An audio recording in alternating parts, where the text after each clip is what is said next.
Delegate Roberson. Good morning. I'm gonna switch to my computer in just a few minutes, so Okay. please let me in when I get there. But thank you. Yep.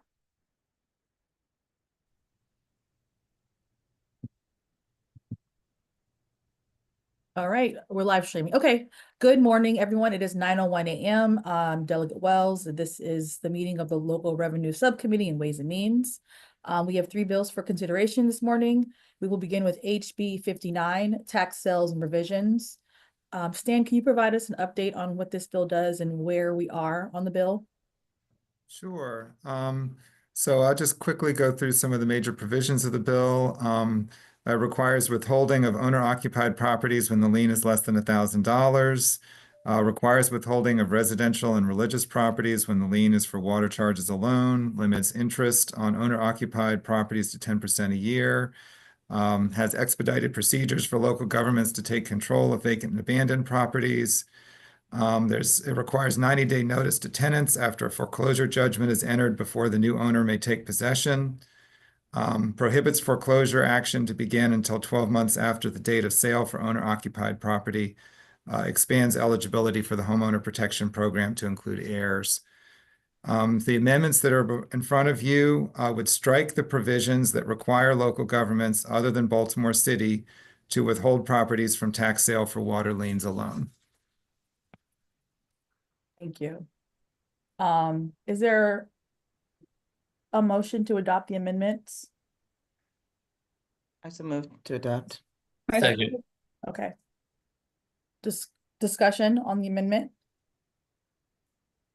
All right, seeing none, all in favor of the amendment? Aye. Delegate Griffith has his hand up. Mhm. Sorry, sorry. Is that on the amendment, Delegate Griffith? Not I'm on the sorry, I amendment, thought it I'm was gonna be sorry. on. Not on the amendment, I'm sorry. Mine's on the Okay, bill no worries. as amended. Yeah, I didn't think it was, but I appreciate Delegate Roberson verifying. All in favor, aye. Aye. Opposed? All right, seeing none, the amendment passed. Delegate Griffith. Thank you, Madam Chair. And I've communicated with you and with Stan that I have a couple amendments on this bill. Unfortunately, we have not got those back yet. We're still waiting for those to come in. So I hope to have an opportunity to offer them in committee on the vote. But unfortunately, and I apologize, they're just not ready yet. So thank you. I appreciate that. Thank you. Yep, you can offer them and hopefully be ready by the committee. Is there a motion to move the bill as amended? So moved. What's amended? Second. All right. Any discussion? All right. Seeing none, all in favor of moving the bill as moving HB 59 as amended? Aye. Aye. Aye. Opposed? Nay, or hand raise. Delegate Griffith is a nay. Is that the only nay? I'm sorry. I didn't see any other hands raised. Okay. All right. Nay. Delegate Long. Okay, HB 59 moves to full committee for consideration. Okay, now we're going to move on to HB 23, county authority to set differing property tax rates. Stan, can you remind us of what this bill does and if the amendments for the bill? So the bill authorizes counties to impose a special property tax rate on commercial and industrial property. Revenue from the special rate has to be spent on transportation or education. The special rate is limited to 12.5 cents per 100 of assessed value and does not apply to the residential portion of a mixed-use building. Counties are authorized to provide a credit against the special rate for small businesses. The amendment clarifies that the maximum rate of 12.5 cents applies cumulatively to both transportation and education special rates. Move the amendment. Thank you. Second. So, okay. All in favor of moving the amendment? Aye. Question on the amendment. Good question. Okay, sorry, Delegate Roberson. I apologize. My apologies. Just on the amendment itself. So basically, if I'm correct, Stan, that the amendment says that 50% for education, 50% for transportation. Actually, it could be any combination of the education and transportation rates, as long as it adds up to no more than 12.5 cents. So they could use all of the 12.5 cents for education, all of it for transportation, or some combination of both, but they can't go over 12.5 cents. Okay, thank you. Mm-hmm. Okay, see no other questions. Is there a motion to move the amendment? I moved already, Oh, Madam Chair. you did, oh, that's right, okay, great, and it was seconded by Second. Delegate Wu. All in favor of the amendment, aye. Aye. Okay, all opposed of the amendment? Nay. Delegate Griffith and Delegate Long and Delegate Hornberger. Okay, is there a motion to move the bill as amended? I move for Oh, the, wait. I second. Okay, the bill has been properly moved and seconded. Delegate Griffith, discussion? I have I believe we've shared it with you, and if for some reason you don't have it, we can continue the conversation, but we have an amendment on the bill. I would like to introduce. Sure. All right, so I have lots of concerns with the bill generally. I think this causes all kinds of problems. I think this bill, frankly, competes with some of the policy decisions the legislature has made in the last few years, trying to promote commercial properties, things of that nature, trying to bring business development. One thing I'm very, very concerned about, especially representing rural county, and something I think Baltimore City supports, Harford County supports, rural area support is rural broadband, right? We want to give access to everyone to have as much access to broadband as possible. Certainly, the education piece during COVID exposed this huge glaring need across our state. So what my amendment seeks to do is to give exemptions for folks providing broadband. Because not only do we have this bill we're facing, there's another bill 1553 that also would impose additional taxes on broadband providers. And between this tax, other taxes we're considering, B2B services tax, and then when you also talk about 1553, this is going in the opposite direction to make sure that every Marylander, regardless of income level, has access to reliable and affordable broadband. And that's definitely an inequity that as a state, we're trying to fight, something I support fully. And I think this is, and I don't think this bill is seeking to hurt people's access to broadband. So I feel like this is a good amendment to make sure we're protecting what the intent of the General Assembly has been over the last few years to make sure every Marylander has access to broadband. And I move the amendment. Yeah. Delegate Hornberger? Yeah, I just want to back up the amendment here.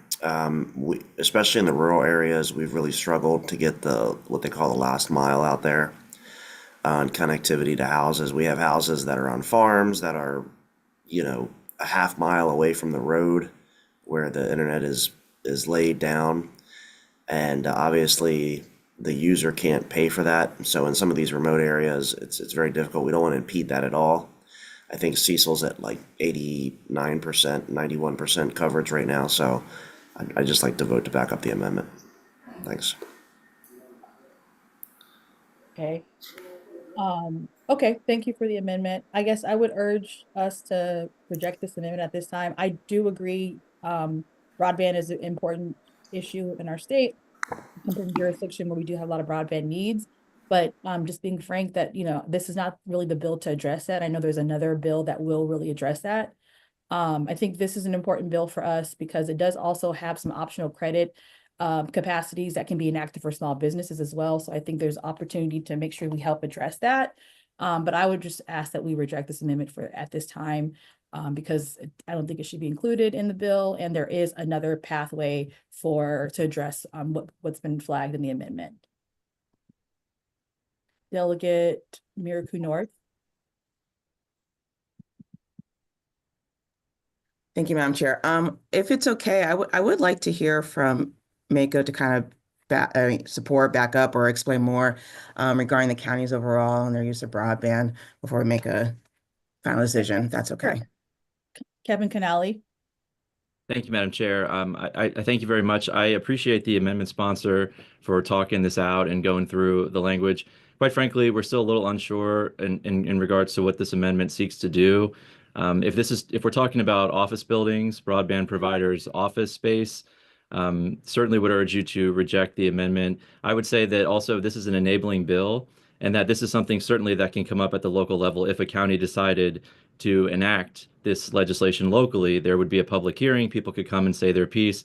And if that was something that a county wanted to do, if there was a need, they'd certainly be open and willing to do that. I'll also mention that on broadband, and specifically rural broadband, you have a bill in the committee right now, I think, that will move, where counties have come to the plate and said we're more than willing to talk to broadband providers about easing their tax burden. There's a bill to let us do that. So I think we're gonna try to provide relief there where we can. But on this one, I'm not sure the intent of the amendment, and I think that it is concerning in that everyone's going to want some sort of an exemption. I think that counties can handle this locally. Again, there is a local process that has to happen, so there'd be plenty of opportunity to bring that up locally.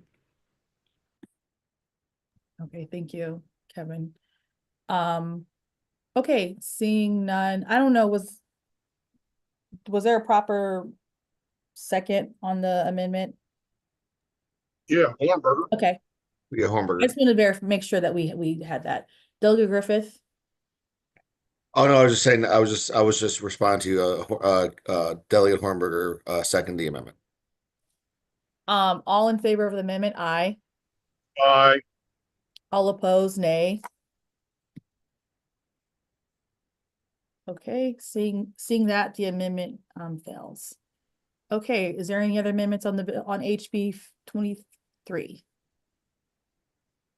All right, seeing that, is there a motion to move the bill as amended? So moved, it's I amended. second. All right, is there any discussion? Delegate Griffith? Thank you, Madam Chair. I appreciate it, and I don't want to belabor the point, but again, I think this bill flies in the face of what we've been trying to do to create economic growth. I know we talk about this as being enabling legislation, but if you look at all the organizations that support this bill, they're all organizations that are looking for more local revenues. So clearly there's an intent for this to be used, and unfortunately, disproportionately against commercial buildings, and as we've seen across the board. I mean, there's some selective data, but the overall data shows that commercial properties are overall losing value. I mean, we've seen a high rise in Baltimore City recently sell for half of its original value, right? And when you're buying a commercial property and the property comes upside down, in many cases, you're just going to walk away. Especially the larger corporations who may own some of these, and then the smaller businesses that own these properties too, right? Because not every single commercial property is owned by some big hedge fund. If you are a local restaurant and you bought the property, right, you're going to get dinged on this, in addition to all the other cuts that they've received across the board and additional taxes we're considering now. When you combine this, say, for a small business, and then you combine this with like the services, the proposed commercial B2B services tax, right? Every service that a restaurant uses is a service, right? Is a commercial service. So they're going to get crushed in conjunction with these things. I know that's not necessarily on the bill, but we got to look holistically at what we're doing to our small businesses.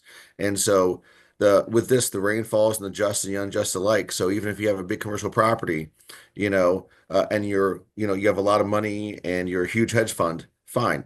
But if you're a small business, you're gonna get crushed on this as well. So especially with our current organic increases on property tax assessments, it's happening across the state right now, which also impacts our commercial properties. So I think this is really, really a terrible idea. I appreciate what we're trying to do. I know we need revenues. I know localities need revenue due to a lot of the mandates we've put upon them. And I know people are in a lot of bad spots right now for a variety of reasons. But I would just really hope that we would consider the unintended consequences of legislation. And I thank you for giving me the opportunity to speak. Absolutely. Thank you for your input, Delegate Griffith. Delegate Roberson?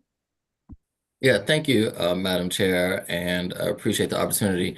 I just want to raise, I have concerns around the bill, and I understand that it is enabling and allowing counties to move forward as they see fit. And so I'm trying to have the conversations between now, and I will be supporting it just to move it out of the subcommittee. But I want us to have the conversation just because even this morning, speaking to Experienced Prince George's, along with our Prince George's Chamber, the issue I have is, as we talk about, we're trying to attract businesses. This doesn't really do that. And I understand, even as Delegate Griffith stated, that we're trying to fix budget shortfalls. And I'm wondering, is there a larger package that we're looking at to help our counties in this space. I understand, Mako, your concerns that you've raised for those counties that are facing the blueprint funding issues, and I know Prince George's faces that as well with 63% going towards education. I hear you on that.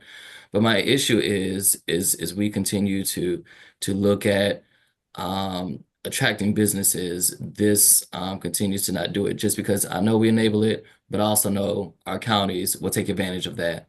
And that is the issue I have. So I'll continue the conversations between now and our full committee to find ways. And just because I'm new to this, I'm new to this committee, I should say, I don't want to hold up the process that you all have been indulging in over the past summer as well that I was not part of. So I don't want to get in the way as I'm coming in later on than you all who have been part of this process. So I appreciate the time, Madam Chair, for that and appreciate the conversations as well.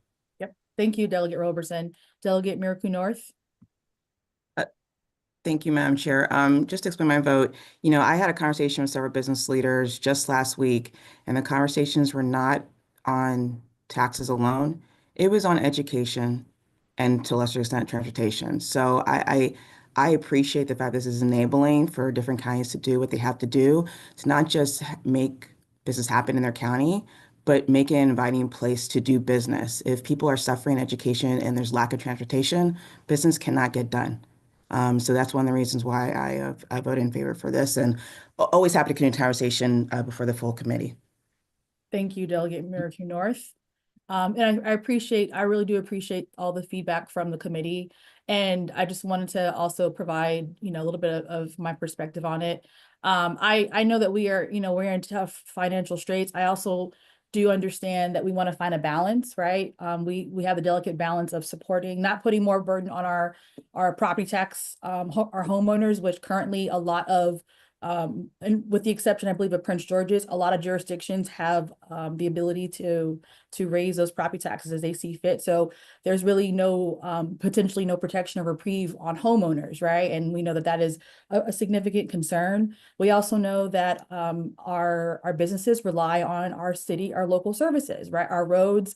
I think it was already alluded to by the previous comment in terms of their reliance on our education system, right? In terms of there being a skilled workforce that is, workforce ready, career ready. And so there is a lot of need there. There's a lot of guardrails that has been put onto this. There has been a lot of feedback from our local jurisdictions by way of Mako and other entities at the table. Stan, could you remind us of who all was a part of the work group? Because I know it was a pretty exhaustive group. Could you just remind us of who those individuals were or groups that were represented? Sure, yeah. So several county governments, Mako, SDAT, and then we did also talk to AOBA, the Apartment Office Building Association. So those were the major groups that were involved. Good, thank you. And I just also want to reiterate, because I know small businesses are very, very important to the state and to our locals and cities. There is an ability for flexibility for credit that could apply to small businesses. So there was consideration for how do we also support our small businesses in a way that wouldn't disadvantage them. So I think this is a very mindful, thoughtful bill that has a lot of feedback from all the core stakeholders. Delegate Wu. Thank you, Madam Chair. So, Stan, I have a question for this bill. This bill is an enabling bill, right? The county can decide the rate and the usage of those vacant lots and the development, right? It's not that we're dedicating them to need to be 12%. Is that right? That's right. Yeah, the rate can be set by them at any level they want. So up to the 12.5 cents. So it depends on the county government develop policy which promote business. Is that right? Yes, absolutely. Okay. Thank you. Okay, thank you very much, Delegate Wu. Thank you for all the really thoughtful debate of the committee. With that, we do have a proper motion and second for moving favorable on HB 23. All in favor, aye, or hand raise. Okay, all opposed, nay, or hand raise. Delegate Long and Hornberger and Griffith. Okay, All right, we'll move next to HB 790. Sam, could you remind us of what this bill does? So this bill requires that taxpayers be notified of property tax payment plans through inserts in their property tax bills, through the tax sale notices, and also local government property tax websites. There is an amendment that would change the effective date to May 1st, 2027. And that is when the state's new installment payment plan program is expected to be operational. Move the amendment. Second.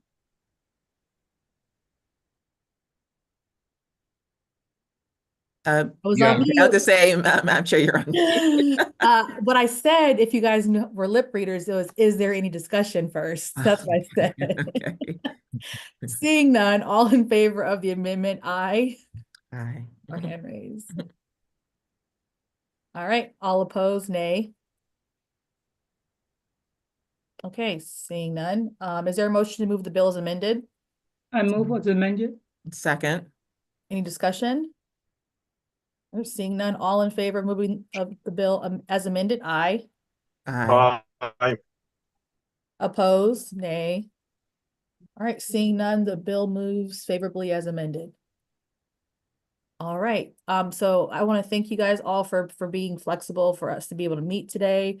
I think as the chair has mentioned, you know, with crossover coming, we're going to be meeting a lot, and there'll be shorter notice than previously. So everyone just, you know, keep your phones handy. I'll text you, and I'll make sure that we get the email out to all the the necessary people that should be attending, in terms of the advocates and other interest groups. So thank you all for being available this morning, and have a great day. Thank you, Madam Chair.